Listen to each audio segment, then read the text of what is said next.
Hi friends, Tracy here to tell you that making a podcast is hard work. There's research, scripts, editing, and all of that can mean a million decisions. Fortunately for me, my choice in a podcast hosting platform was easy because I decided upon Anchor by Spotify. If you haven't heard about Anchor by Spotify, it's the easiest way to make a podcast with everything you need all in one place. Let me explain. Anchor has tools that allow you to record and edit your podcast right from your phone or computer. When hosting on Anchor, you can distribute your podcast on listening platforms like Spotify, Apple Podcast, and more. It's everything you need to make a podcast all in one place. And best of all, Anchor is totally free. Download the Anchor app or go to anchor.fm to get started on your podcast today. Welcome to Crescent City Crime, dear listeners. I'm Tracy. And I'm Brian. And as always, welcome to everybody who has been listening. Welcome back. If you're new here, then just welcome. Welcome, listeners. And Brian, do you know what it is right now? It is October. Yay! And we love October. Yes, we do. And I suspect that many people who listen to this podcast also have an affection for October. Yes, the spirit of the season will be right here at this podcast. Yes. So, Brian, we are going to give the people what I assume they want, which is going to be more content for the month of October. Instead of just 4 episodes, we will have 6 episodes this month, dear listeners. Hooray! Hooray! Hooray! Giving the people what they want today. And we also want to have just a little bit more discussion this month as well. We recently went to go see this movie called Pearl, written by Mia Goth and also starring Mia Goth.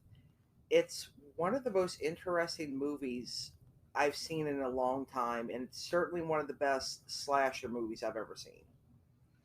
Yes, Pearl is, you could say in a cynical fashion, an all-American girl.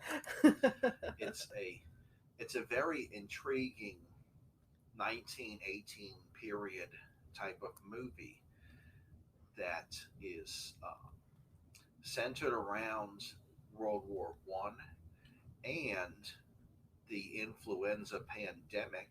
Yes, that was very fascinating to me because during the COVID years, as I'm going to now call them, we had heard a lot about the 1918 pandemic. And hey, we got to live through one of our own. Yes, we did. The movie's not just a slasher movie. It is one of those. It's a period piece. Yeah, that has a should I say a human introspective. Right.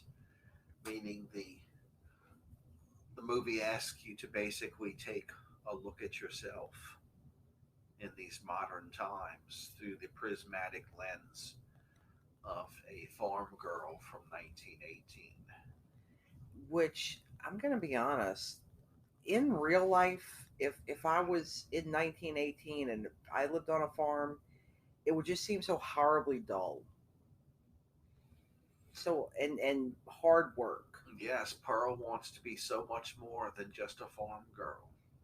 Yes, and I would also venture a guess that a lot of farm girls at that time had some of the same dreams that Pearl had. Yes, that wouldn't come true, but find out if Pearl's dreams come true by seeing the movie. We highly recommend it. Yes, and when I was reading about the movie, I learned that Mia Goth was in a previous movie by the same director, who I am so sorry, I cannot remember who directed Pearl. Do you remember, Brian? Who's the director? T. West. Yeah, T. West, that's it. Yeah, T. West also directed this movie called X, which was a movie that came out before Pearl. And after Pearl, there's going to be another movie called, I'm assuming Maxine, right? But it's with Maxine with triple X X's. in the middle. Yeah. Yes. And after the credits finished rolling for the movie Pearl, you see a teaser trailer for Maxine that's made to look like it's in a VHS format. Which is quite interesting considering adults, if you have a child in a room, block their ears because I'm going to say something sort of family unfriendly for like the next 30 seconds. You know, back in the day, porn was big on VHS, and that was one of the things that decided between VHS and Betamax. Yeah, it was a format war. Right. That VHS ended up winning, believe it or not, despite the fact that Betamax had a better quality picture. Ah, yes. Well, anyway, yeah, everybody needs to go see Pearl. It was very interesting, and what stood out about it to me, especially, was the style of the storytelling. I really love that sort of storytelling where it's one central focus. You don't have a bunch of different things going on. It's a linear story. Yes, and a slasher movie that was made to look like a classic picture from, I would say, what, the 1950s. Definitely had a 1950s vibe. Yeah. Hitchcockian music, overtones, and yeah, just very good.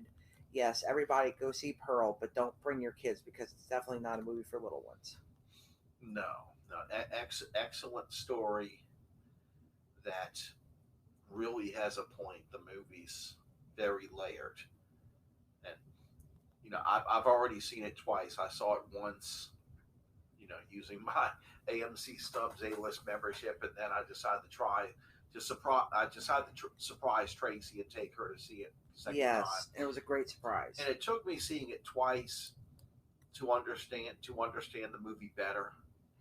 Right. Because there are certain scenes that have a very deep meaning to them. It's a movie that I'm definitely going to buy. I will spend money to buy this movie, which, well, dear listeners, I'm going to confess that I have quite a large DVD collection, and I will probably die with these DVDs in my possession. No, nothing wrong with that. Nothing wrong with that. You're right. However, that might mean that some of those movies that I have will very well may not be reprinted on DVD ever again.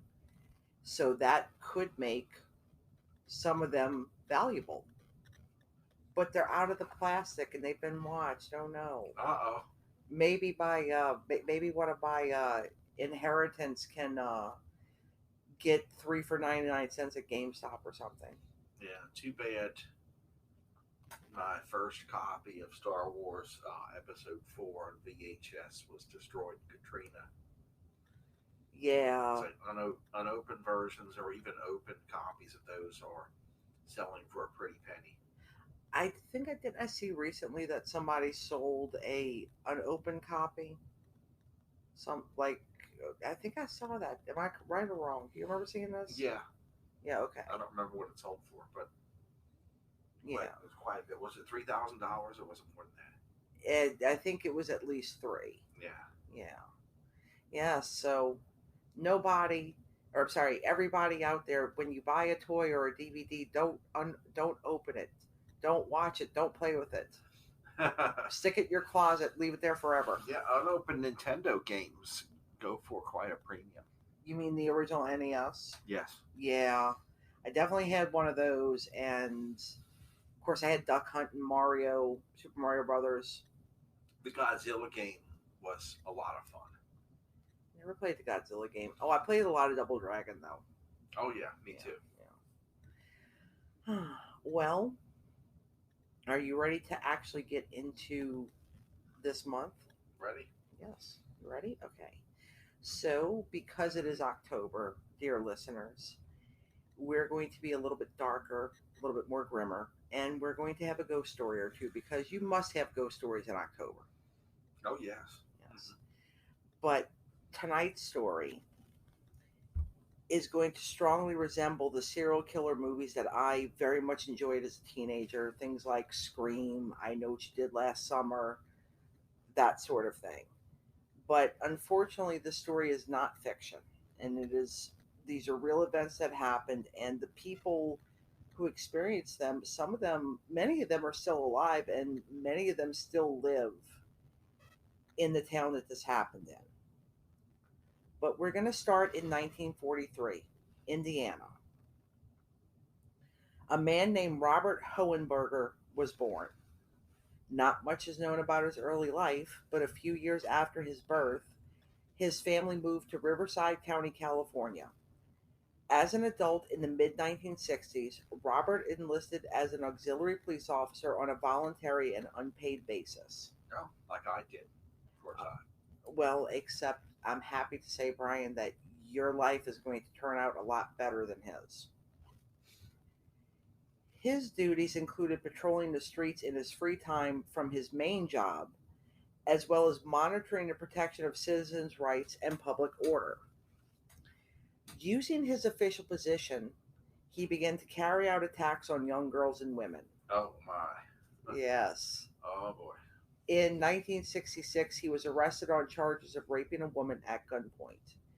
He was convicted, but some of the charges were later dropped after a plea deal that was made, stating that both parties had reconciled. The victim stated that Robert had made amends with her, and he received a minor sentence of 2 years in prison.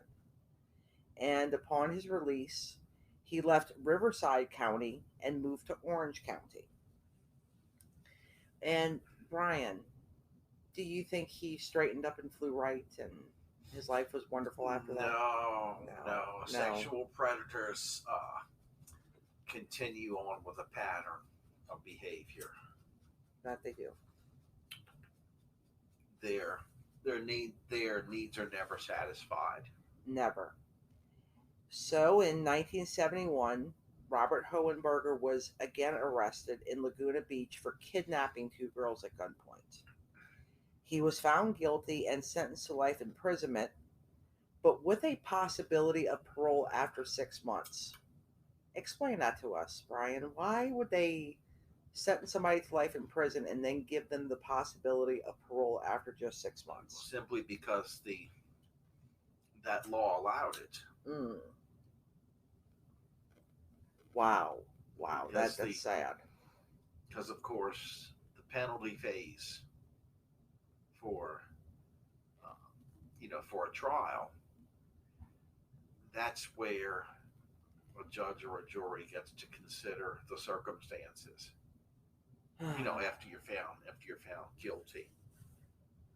Well, in this case, he was not paroled after 6 months.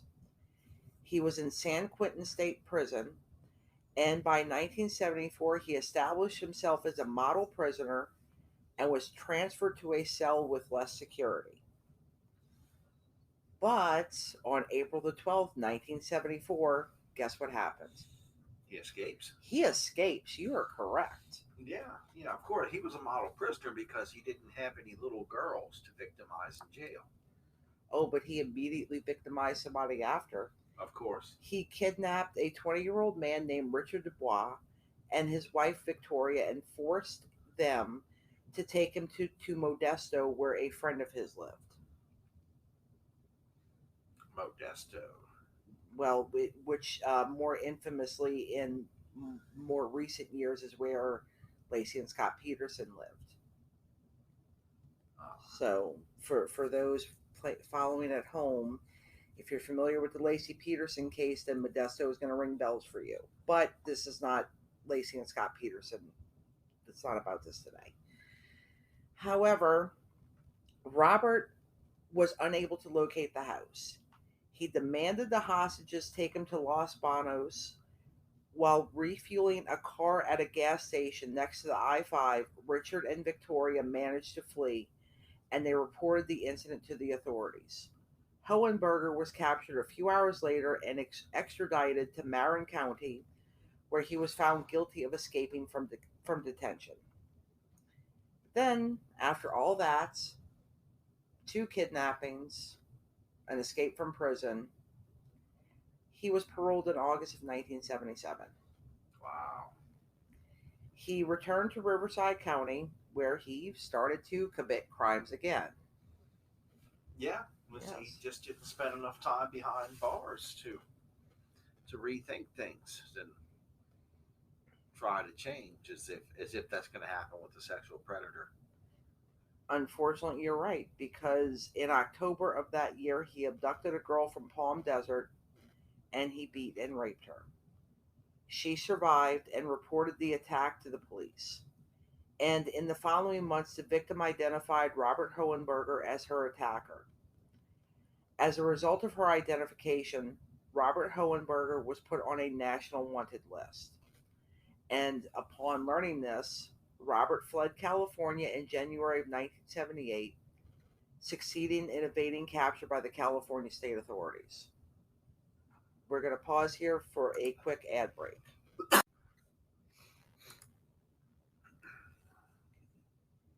So, Brian, where do you think Robert Hohenberger wound up going? Back to prison? Nope. Unfortunately, he came to Louisiana. Oh, yes, of course. I was waiting to hear a Louisiana connection there, as I realized this wasn't quite Louisiana when I heard county. That's very true. But he did not come to New Orleans.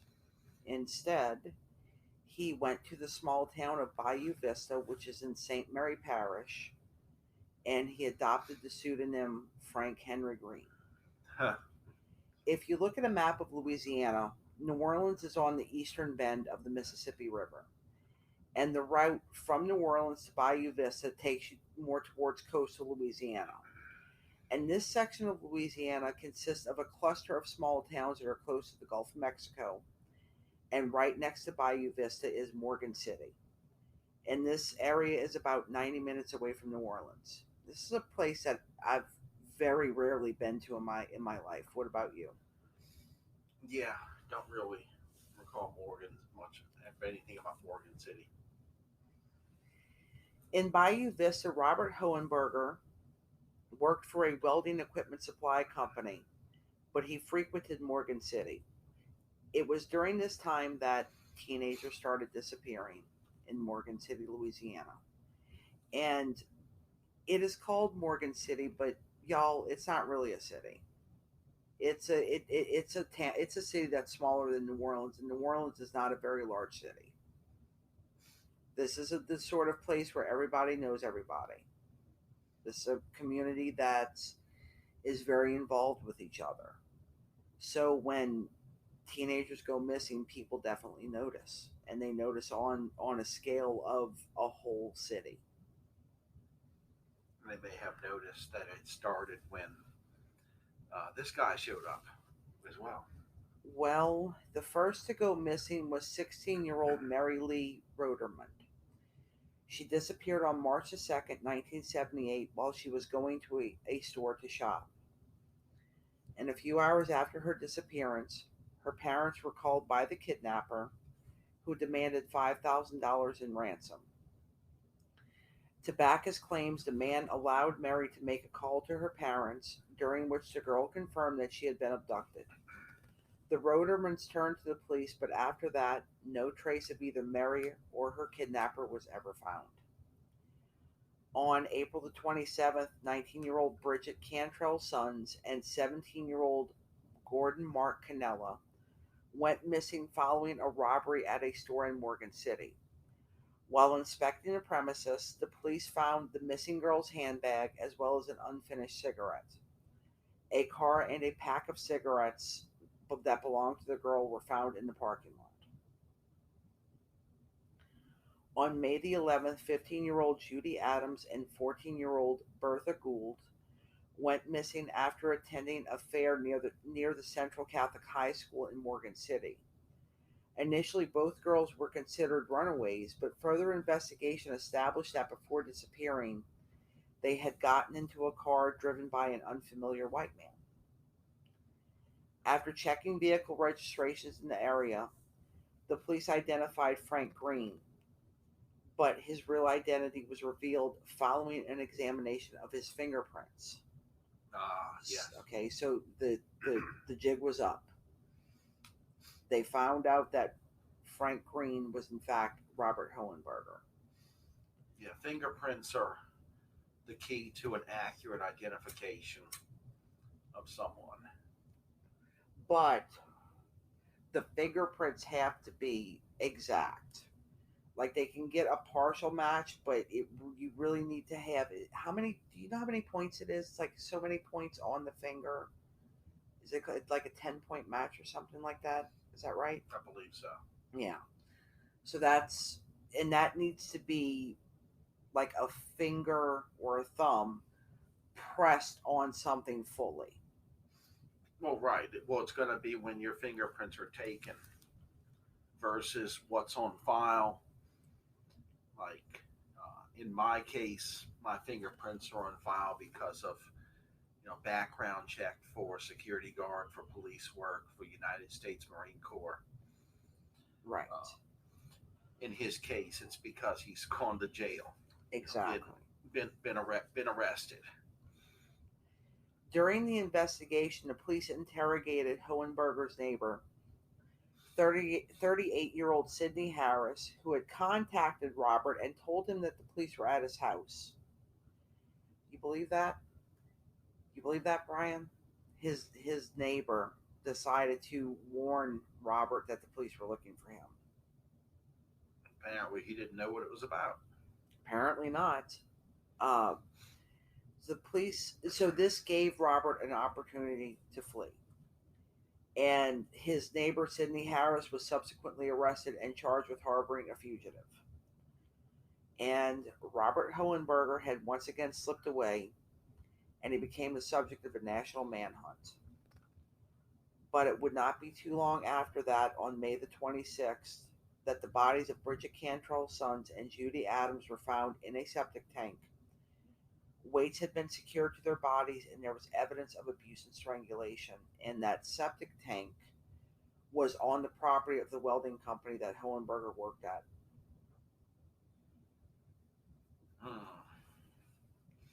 Yeah, that's not too unusual. There have been other murders where people were dumped in a septic tank. Yeah, that's pretty gruesome. Now, the next day, in a field outside of the city, Gordon Canella's body was found. A rope had been tied around his neck, leaving a strangulation mark. Police then conducted a massive search in an attempt to locate Mary Lee Roderman and Bertha Gould, but their search was unsuccessful. They've never found out what happened to Mary or Bertha to this day. That's sad. Very, very, very sad. Yes, it's always the ones that are never found that are haunting. On May the 31st, Robert Hohenberger was found in Tacoma, Washington, after he tried to sell a stolen car. During an attempted arrest by 4 plainclothes law enforcement officers, he fiercely resisted. He pulled out a .22 caliber pistol and shot himself in the head. He was taken to the St. Joseph Medical Center, where he underwent brain surgery, but on the same day he passed away a few hours after the surgery due to complications, and the incident was subsequently ruled as a suicide. While investigating Hohenberger's activities, it was established that he had been in Tacoma since May the 23rd using the alias of Frank Harris to look for work. During a search of his rented apartment, a 12-gauge shotgun and several knives were found. In the aftermath of the death of their daughter, the Rodermans relocated to Houston, Texas. Her older brother, Doug, recently spoke about the uncertainty and fear that gripped St. Mary Parish in 1978. Doug was 17 at the time, and he said that everybody was pretty much afraid to go out in the evenings. For 3 or 4 months, it was just sheer terror.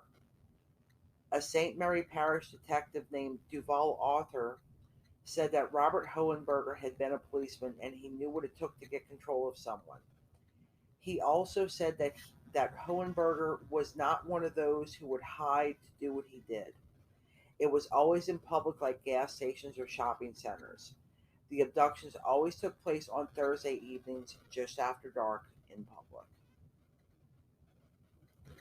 Doug Roderman had also said that we didn't want him to die. We had a lot of unanswered questions, like what he did with my sister. And that is the story of Robert Hohenberger and how he managed to terrorize St. Mary Parish for, uh, a few months, and he ultimately died without answering any questions. Which isn't always the case, because many times when these types of people get caught, they enjoy sharing their wicked fascinations Oh, yes. with other people. But apparently, this character enjoyed using knives to maim and murder people, which is a disturbing trend. Is there are some criminals who are genuine slashers because they enjoy using knives, like that pair that recently went on a stabbing spree in Canada, right? In Canada. I mean, those, for them, it's no fun unless they're literally slashing people. Oh. So apparently it just doesn't take much. Doesn't take much for them. All they need are knives. Or any kind of weapon. And as many people have seen or heard about, the infamous prison shivs, you can make something sharp out of a lot of things. Yeah, mankind has used edged weapons since the Stone Age. They have. That's very true. Ever since man learned how to sharpen pieces of stone. So, in the end, the most evil of people will always find a way to harm people, regardless of what the law is or what any restrictions are. And at the time that he shot himself in the head with that .22 pistol, that was a time in this country where there were lots of cheap imported .22 caliber revolvers, namely from Germany, like one company called like RG, for example. And eventually the imports of these cheap .22 revolvers were banned, and violent criminals were using cheap .38 calibers and 9mm instead, and fatalities increased from these shootings because the supply of these cheap .22 caliber revolvers had dried up pretty much. I see. Okay. Yeah. So an example of what restricting certain products too tightly can do. It can make things worse. Yes, and I know that, another reason why I wanted to tell this story today was I had never heard of this until I started looking into things for the podcast back when I was laying all the groundwork. And I was like, whoa, this is insane to me that this is not a little bit more widely known, and at least in our state. I had to dig for this information, Yeah, real life slashers are very wicked and evil and scary individuals. Yes. Who can't be reasoned with, because they're not going to let you get between them and their pleasure. Right. So you have to literally fight for your life. Yes, and it's unfortunate though that he probably understood how to get people to trust him as well. If you're an officer of the law, part of your job is that you have to get people to trust you. Yes. Okay. So he was able to fool young people who, probably, quite, innocent. Like they're not that kind of stage of an innocence in their life where they're, they're looking up to adults to lead them. And this person took advantage of that in the worst way possible. Yeah, being an ex-police officer, he knew how to behave in such a fashion. Yeah. And he was taking advantage of just how trusting young people were in that small community. Yes. It just goes to show you that no matter what town you live in, you can't trust strangers. No, you really can't trust strangers, and sometimes you can't trust your own family. Yes, yeah, and your proverbial sick psychopaths and sociopaths, they're in every city in the entire world. That they are. And they're all looking to be empowered. Right. In some kind of way, they want power. Well, everybody wants power. It just depends upon how you choose to exercise power. I like to think of myself as a creative person. So the greatest exercise of my power is getting to create things. I can paint something, I can record something. And ultimately, I'm not hurting anybody to do it. I'm not stepping on anybody's neck. I'm not slashing people's throats.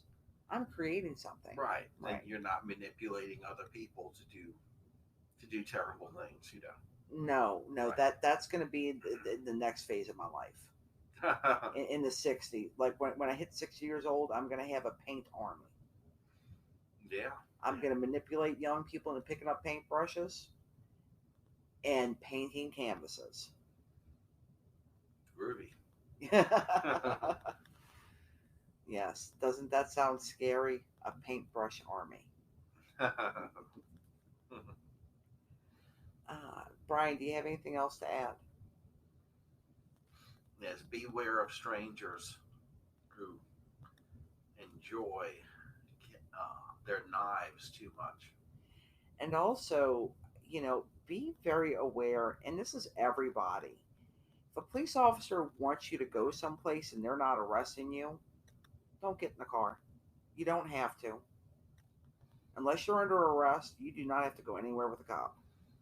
Yeah, keep in mind that if someone who is pretending to be an officer of law or is an officer of the law is in effect engaging in an unlawful arrest, okay? Like one example of an unlawful arrest is when someone who appears to be, well, let's say appears to be a police officer just tries to get you into a car and has absolutely no reason to stop you or talk to you, and they're not even telling you why they're stopping or talking to you, and they're not asking for any documents. They're not asking for your name to run your name on a radio with. Or if they have no probable cause. Yes, right? Exactly. Yeah, it's and if the person really is an officer of the law, then it's an unlawful arrest, and you do have the right to resist an unlawful arrest. But if you do, you better make sure that you understand what is going on. You better make sure it really is an unlawful arrest, because chances are you may have to defend it in court. Right. And you can also, in this day and age, we have these wonderful devices called smartphones. And a smartphone is just such a great thing to have if you need to verify somebody's information. Like, for example, if you are at your house and somebody knocks on the door and identifies themselves as a police officer, you ask for their badge number and you call the police station. Right. If you think you're being pulled over by a proverbial blue light bandit, someone who may not be a cop or may be abusing their power, feel free to drive to the nearest police station or a public place for this encounter. Although if you think it's an unlawful, if it's an unlawful stop, or someone posing as a police officer, the proverbial 112 impersonating an officer, the best thing to do is to drive to any police station, even if it's a campus police station. Yeah. Yeah, any kind of police station, the park police station, sheriff's department, anybody, yeah, any police precinct.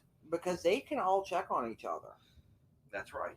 and they will. Like they don't like police officers. I'm sorry, they don't. Police officers do not like people imitating them. No, They do not no, like that. No, the blue light bandits, you have to watch out for those types. And if you have to drive a good distance to a police station, then go ahead and call 911 and let them know that you're being followed by someone and you're not, who is might be a police officer, but you don't know if it's safe and that you're on your way to a police station. Yeah, and this actually reminds me of something that you told me. The more police officers that there are at a scene, typically the better, because there's less chance of a cover-up. So if you are by yourself on the street at night driving a car and you see a police officer trying to pull you over, the more officers involved, the better. Let them call in other officers, because that would prove that they're a real cop at the very least. Oh, yes. Yes. Every instance of someone impersonating a police officer, it's going to be typically one person, maybe two, but usually just one person. It is usually just one person. That's true. Yeah. Yes. All right. So, dear listeners, thank you so much for tuning into this episode. Make sure that you tell your friends about us, and of course, tell your enemies. Yes, definitely tell your enemies. In fact, scream it at them. Scream at them. Listen to Crescent City Crime and do it in your spookiest voice possible. Listen to Crescent City Crime. So the next episode is going to be a bonus content episode. It's going to be available on Tuesday, October the 11th. We're going to have a ghost story for you. So thank you for listening, and be sure to subscribe to Crescent City Crime so you don't miss an episode in the future, because that would be the scariest thing of all.